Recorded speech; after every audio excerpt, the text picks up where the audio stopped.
Alright, I'm Mort, and this is the patch 10.1 rundown, first patch of the new year. So this is pre-recorded because everything's coming in hot. We're locking it in on Monday. Should go live January 8th for everybody, though, so that should be exciting. As usual, things are subject to change. If anything changes from this, I will post it on Twitter. And yeah, goal of this patch, we're introducing some new champions, as well as a new trait. We're introducing some new items, trying to clean up the item system a little bit. And then overall trying to buff some of the underplayed units and traits, as well as nerfing a few of the ones that are just slightly overpowered. So let's dive into it. Alright, first new unit is Leona. She's one of the two new Lunar units. She's a Lunar Warden. Opens up some more Warden options, which set 2, Wardens are your frontline. Good base stats, similar to other Wardens. Lower mana cost, but the thing with her spell is it's really good at preventing lots of low amount of damage, kind of like Knights from set 1. Really good against Inferno. Yeah, pretty basic unit. Good for a frontline, though, and works well with Lunar, which we'll talk about in a little bit. Karma, on the other hand, is much more interesting. Karma is a 3-cost Lunar Mystic. Kind of fragile like Soraka, but casts pretty quickly into the fight with a 75 base. Good Shojin user, because she can get into the Shojin state pretty quickly, especially on an ocean map. Shojin Ocean Karma will be real strong. But the cool thing with her spell is that when you place her on the board, she tethers to the nearest unit, and then when she casts her spell, if that tethered champ is alive, she will always shield that champ. So you can choose who she's shielding, which is a pretty cool new targeting paradigm we're testing. That shield, it's a pretty big single target shield, but also gives them bonus attack speed. So you can have a choice, do you want to shield your front line, or do you want to shield your back line, someone like an Ashe or a Twitch. Also synergizes really well with another Shojin user, because when the Shojin user has bonus attack speed, they get more mana. So I kind of like to think of Karma as the Shojin bot, because it's good on her, and it empowers other Shojin users. The other thing to keep in mind is this is a 5th Mystic, which means 4 Mystic is much more achievable than before. So look out, Magic users and Inferno players. Alright, so what is Lunar, you might be wondering? Well, the way Lunar works is if you have both Leona and Karma, every 7 seconds your team gains 15% critical strike chance, 15% critical strike damage, and 10% spell power, stacking up to 4 times. Keep in mind a normal round is 30 seconds before it hits Earth overtime. So, 28 seconds of that to get full stacks. We find this trait to be really good in the early to mid game when fights are shorter or longer, because of a lot of defensive and lack of power. So if you can get Lunar early, try to win streak with it, does really well. It does fall off late game, though, when fights become much more explosive, because you're not really getting any benefit from it. But yeah, so defensive units that can make the fight last a while all of a sudden have 60% crit chance, 60% critical strike damage, and 40% spell power, which can get really powerful. So yeah, if you're looking for some mid-game options, Lunar is the way to go. All right, item changes. So there are 3 items that we felt like we needed to basically redo. They haven't really played out no matter what we did to them. The first of which was Repeating Crossbow. Repeating Crossbow just never really played out as we wanted it to. Kind of a really creative concept, but could never make it work, even in a summoner meta. So we decided to change it to something pretty simple. Last Whisper, which is a unique item, so you can't have more than one of it on a champion, but basically says your critical hits reduce the target's armor by 90% for 3 seconds. So keep in mind what that means is if, like, say, 4 Rangers are hitting the same target, one of them has Last Whisper and crits, that target's armor is reduced, and now all the Rangers are doing a bunch more damage. With Wardens being the primary frontline in set 2, this should be a pretty good item to allow you to break through if you're trying to do a front-to-back kind of comp. A lot of people jump up and say this is good on Assassins, but actually Assassins are not really hitting high armor targets. They're hitting backline targets that have low armor, so I'm not sure that's as true.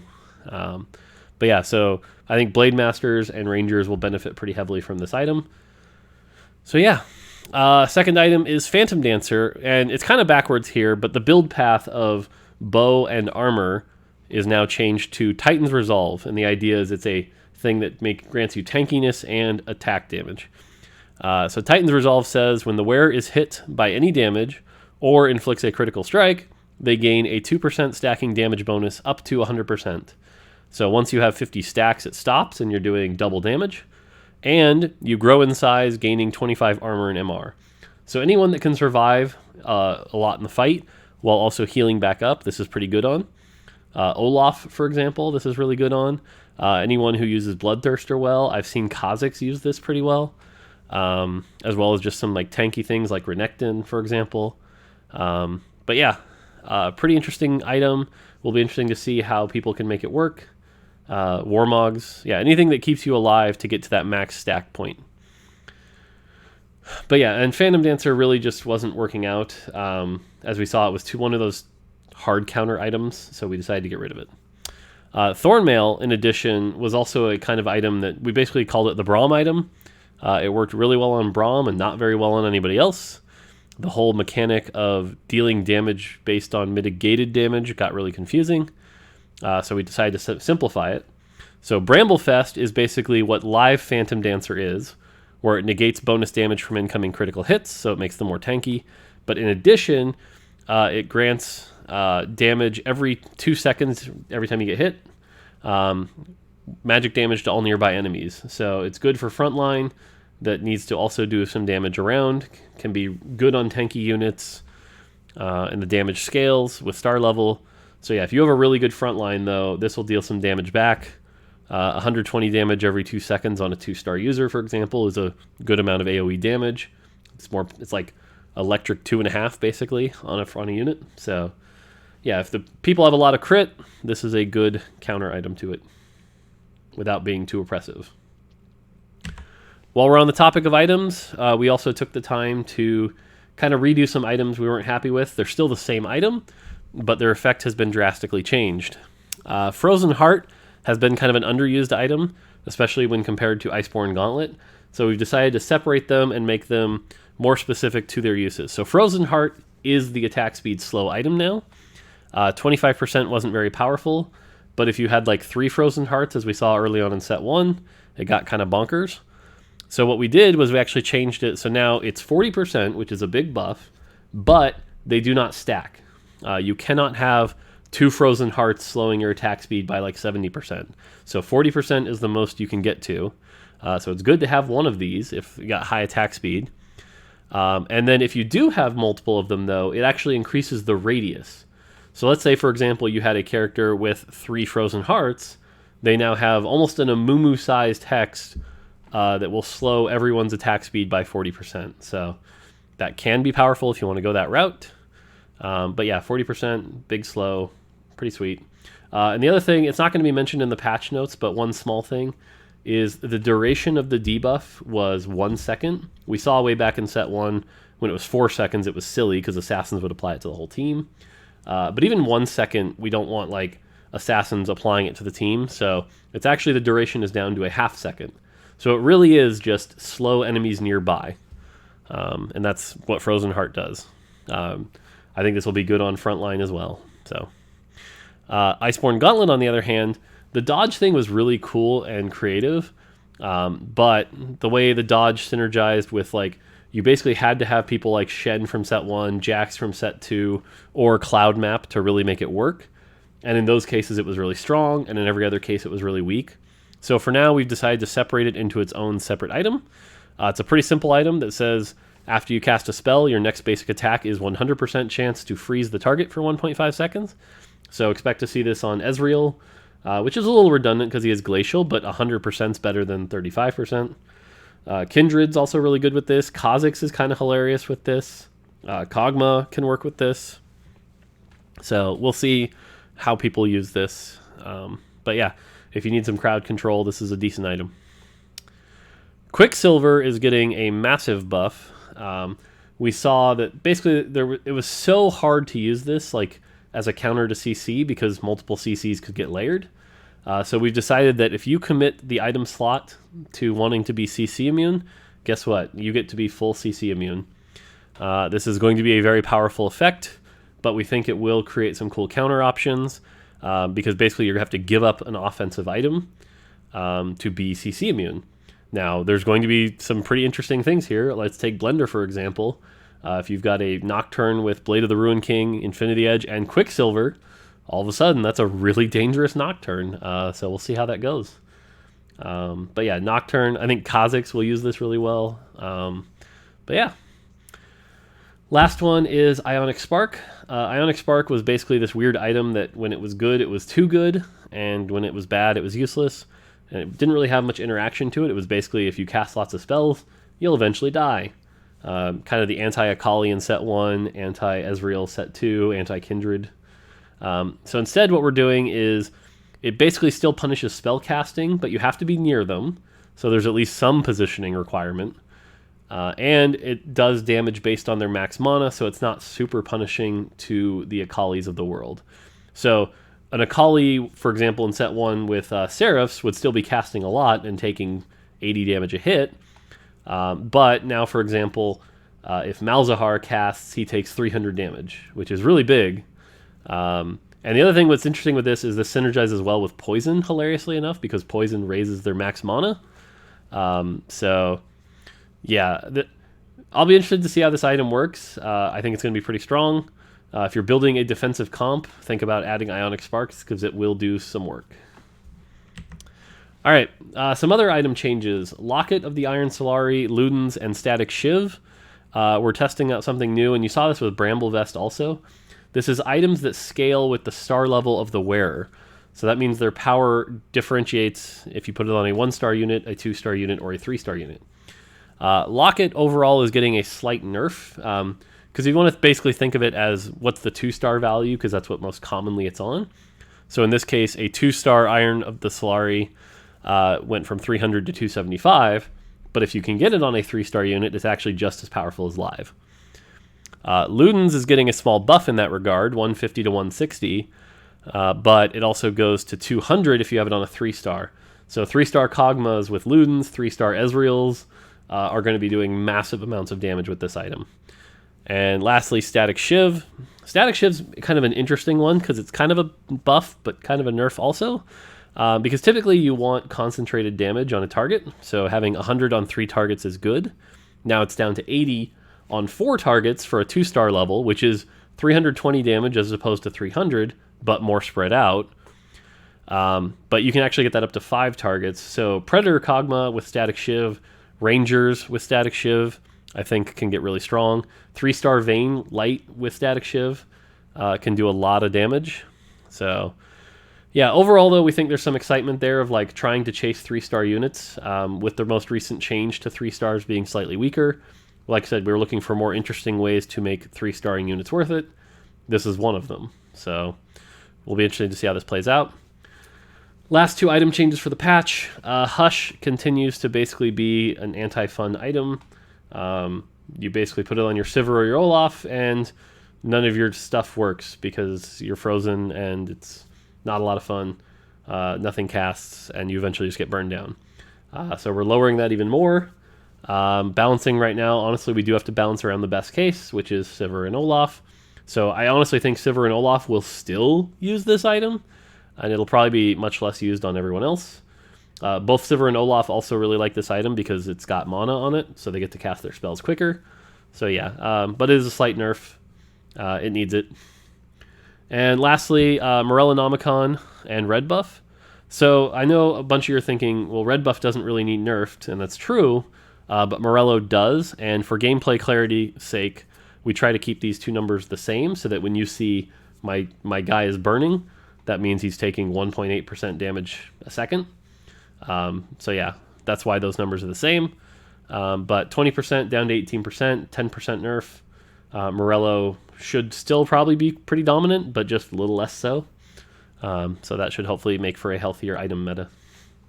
All right, that's it for items. Traits. There's only 4. 1 big, 3 small.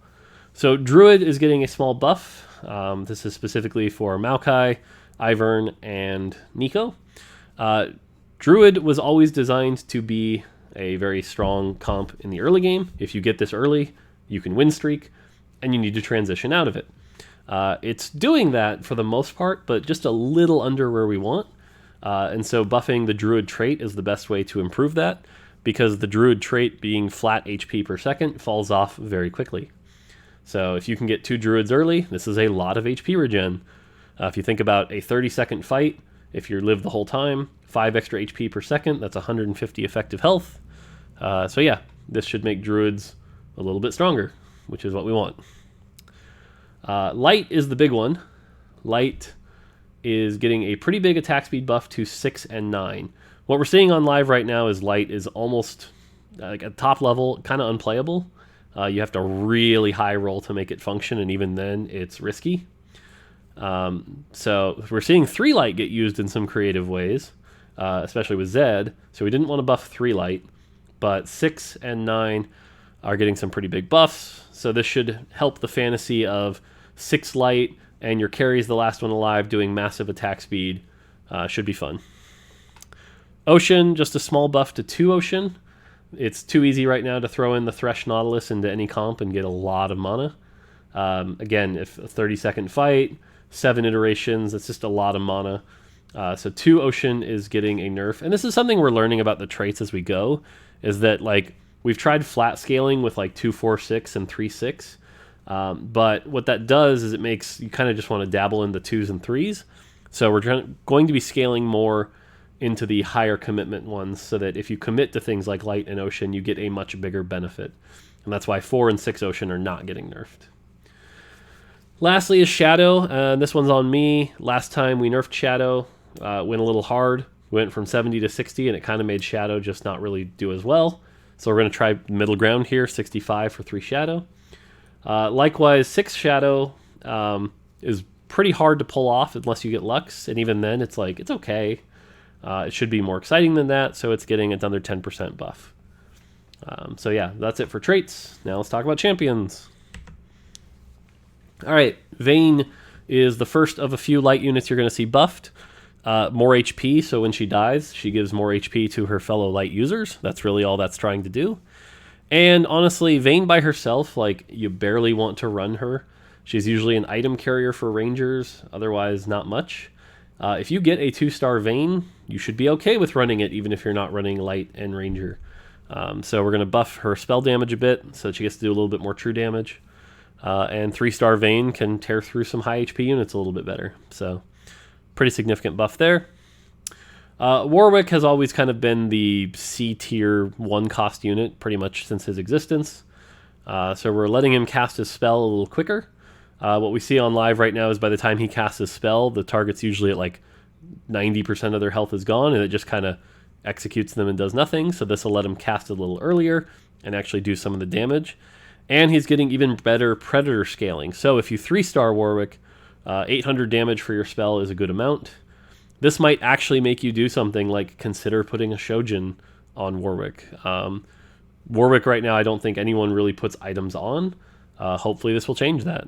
So Jax is the second light unit that's getting a buff. Same thing, HP buff, which synergizes well with their trait, lets them spread more healing. Jax, especially as a frontliner, will do that well. This is also a slight buff to him in Berserkers. I still don't think in a Berserker comp you would put items on him, but again, just helps have a little extra frontline there. And he also gets a little bit of extra AD to do a little bit more damage.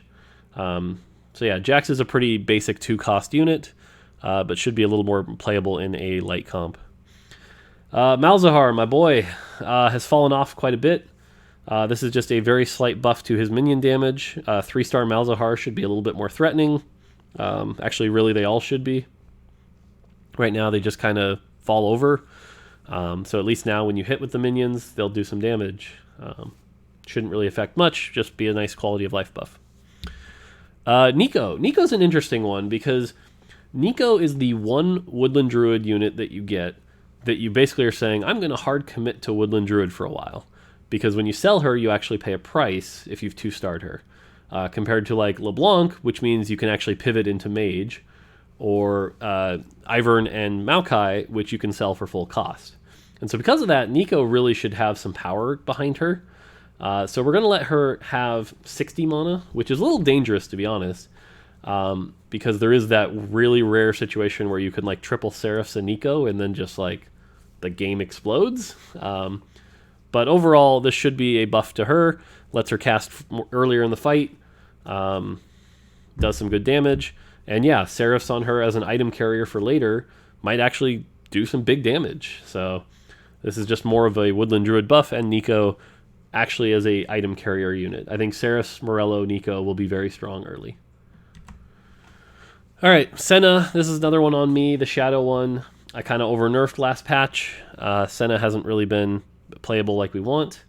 I am happy with the 1-star nerf, because we did see in 924 you could throw in a 1-star Sena and just get a massive amount of power. Now you actually have to 2-star her to get that power, but it is going up quite a bit, 30 to 40. So we should start to see some return of some Soulbound comps, maybe even the Shadow Sena Ranger comps. But yeah, so 2 and 3-star Sena gets a buff back. Hopefully makes her good again. I think she's still fragile as hell. She still needs a GA, so make sure you get a GA on her. Or use her on ocean maps. She's another one with that casting cost good on ocean. Skarner has some pretty wicked scalings on live right now. His shield gives bonus attack speed, but that bonus attack speed is pretty small at 1 and 2-star and like obscene at 3-star, which is good because that's what we wanted for Predator. But what that's meant is actually carrying the 1 and 2-star Skarner has kind of been a tax. If you can get the 3-star Skarner, it's great. So we're buffing 1 and 2-star Skarner so that he can actually do a little bit more damage. Yeah. Syndra is also kind of underperformed. She's got really good trait tags, so it's been okay that she's been underperforming. Ocean and Mage, people run her for 4 Ocean, 3 Mage, 6 Mage, things like that. But by herself, she doesn't get to cast that often. So this should bring her down so that 1 less auto attack and can cast more often. Seraphs becomes much more viable on her. Like Niko, she can be an early carrier for other champions. She's 65 explicitly because her going infinite with 3 Seraphs isn't really okay as much, but should still be a good buff there. And Varus, last of the 2 costs. This one's easy. It's just a 3-cost 3-star buff. So basically, if you manage to 3-star your Varus, it should be more worth it, and that Flame Arrow is going to hit hard. So slight buff there. Aatrox. Aatrox has kind of been memey for a while now. He's kind of been the worst 3 costs and possibly the worst unit. He literally only enables Blender right now, and you usually replace him for Master E as soon as you can, keeping the Yasuo for Cloud and the Sivir because it's Sivir. So Aatrox is getting some pretty big buffs here. 100 base HP is a lot. This will help Light comp again. Aatrox usually has to frontline in Light. This will mean he gets to actually cast his spell. Speaking of which, his spell is now a lot bigger. 2-star Aatrox goes from 500 to 600, which is a good chunk, and it can still hit multiple targets. And if you can 3-star Aatrox, he's going to be chunking. 1200 damage base is massive. So if you can pull that off, sweet.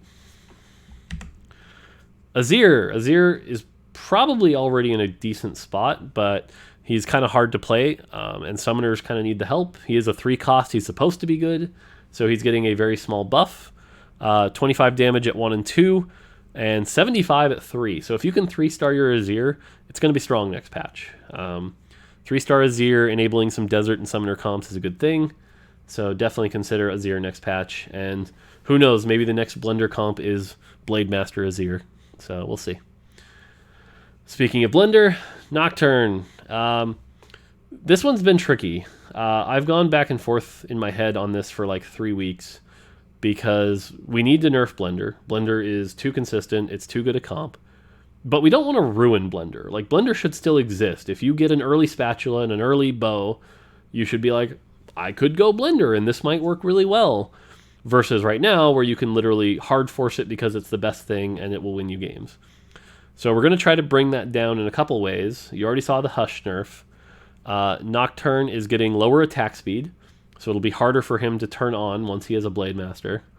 In addition, he'll have lower base AD, which means he's going to be hitting less hard as well. Remember, crit and everything scales. All of his stuff scales off that AD, so that's a pretty sizable nerf. Hopefully this brings and we're already seeing like Blender can be beat, it can be built around. So hopefully this brings him into the realm of good but not broken. There is a risk I'm not going hard enough. I'm taking that risk, and so I'm not doing the usual, like, remove it from the game. So, Kiana's been an interesting one. From our perspective, we want Kiana to be a premier unit. She's supposed to be one of the better 3 costs. She's been power allocated as such because she has that whole mechanic with the map. When you see Kiana, you should be excited because she's a premier unit. Kind of like Kenan from set 1, to be honest. And she's definitely lived up to that. She is a strong champion. You put a Shojin on a Kiana 1 early, you can win streak with that alone. So we are going to nerf her, but we're being really light with the nerfs. It's only a ½ second off her stun duration. And again, we want her to be strong. She should still be strong, just a tiny bit less strong. This is also a subtle nerf to Blender. Blender usually runs Nocturne and Kiana and one other assassin like Kha'Zix. So yeah. And then lastly on Kiana, though, if you do 3-star Kiana, 3-starring a 3 cost should be worth it. So she's getting a damage buff on her spell. So kind of inconsequential usually, but makes 3-star Kiana possibly worth chasing. The last Blender nerf is Sivir. So Sivir basically kind of enables Blender because a lot of the things that would counter the Nocturne, like CC, can't really happen because Sivir's out there hushing everyone with Ricochet. So, and that's still going to be doable. It's just once she casts her spell, she can only do it for 5 seconds instead of 7 seconds. So this should be a slight nerf to Sivir while still letting her be functional. So hopefully all these things added up put Blender in a good spot. If not, we'll react. So Annie is the first 4 cost. Annie is getting, basically right now you can run a 1-star Annie and it's really powerful, and then you can upgrade her to 2-star and it feels like it didn't change much. Currently Annie's Tibbers does not scale with, her HP does not scale with star level. We might change that in the future, but for now what we're doing is we're spreading out the damage, so 1-star is getting a little bit weaker. So Tibbers won't hit quite as hard at 1-star, but Tibbers will hit much harder at 2 and 3-star. So if you can actually 3-star an Annie, she's going to be clobbering some folks, and 2-star Annie will actually be a little bit more threatening and make it feel like that upgrade was worth it. Last slide, Twitch. Twitch is kind of the joke of the Rangers. He's a 4-cost, very expensive. He's supposed to be the harder hitting of the 2 4-cost Rangers, Ashe being the fast, but that hasn't really played out. Twitch is still used because poison is good, but not really because Ranger or his own power. So this should buff him slightly. Admittedly, I'm probably being a little conservative on the buffs. I probably could have gone a little harder, but with all the changes to the meta with things like Last Whisper, Rangers might be playable again, didn't want to overbuff. So this is a slight buff. At 2-star, basically he's getting 10% more of his AD per attack. So if you've got a lot of attack damage on him, that can be a pretty big buff. But yeah, we'll see how that plays out. Amumu. Okay, so Amumu is the one I think everyone's clamoring for, and you'll notice this is the only champion that has like 3 lines of changes. Amumu, it was interesting. Amumu went from 924, where everyone was like, he's basically unplayable, to 924B, where he became the must-buy in every comp, simply by changing the hex range on 1-star, which was pretty interesting to see.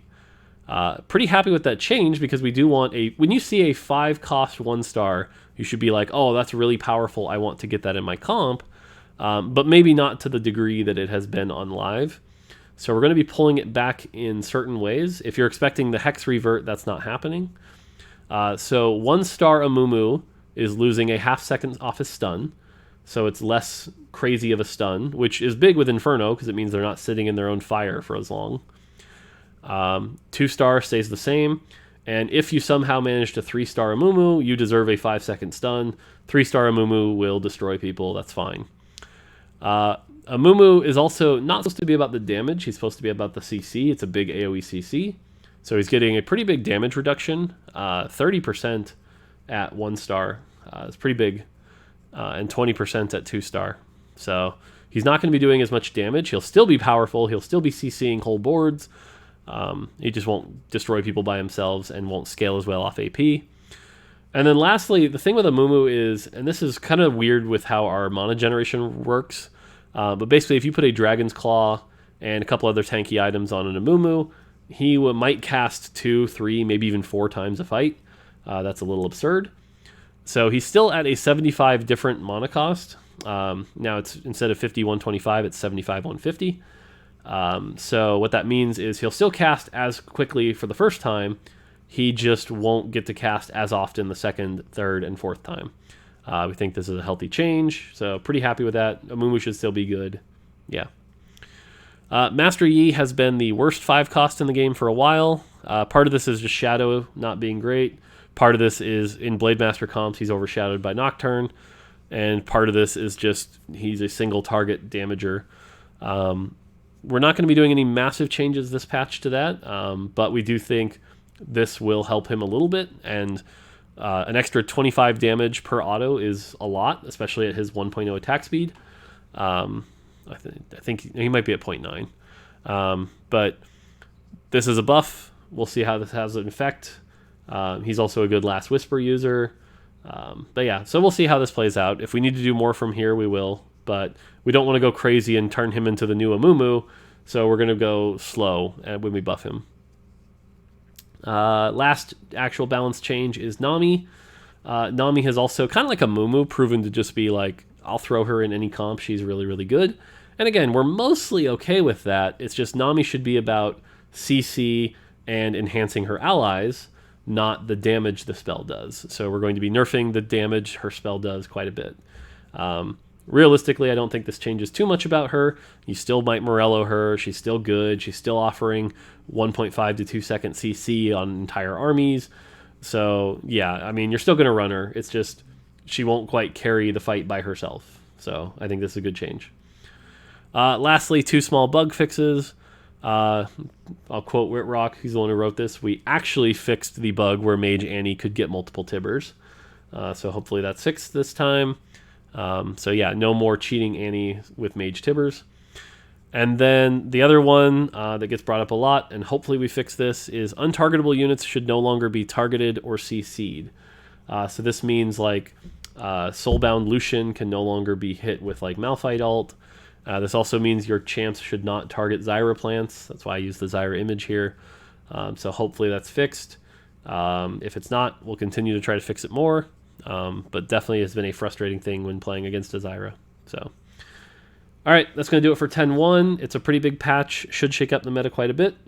Looking forward to some of the new champs and items. Things should be in an interesting spot.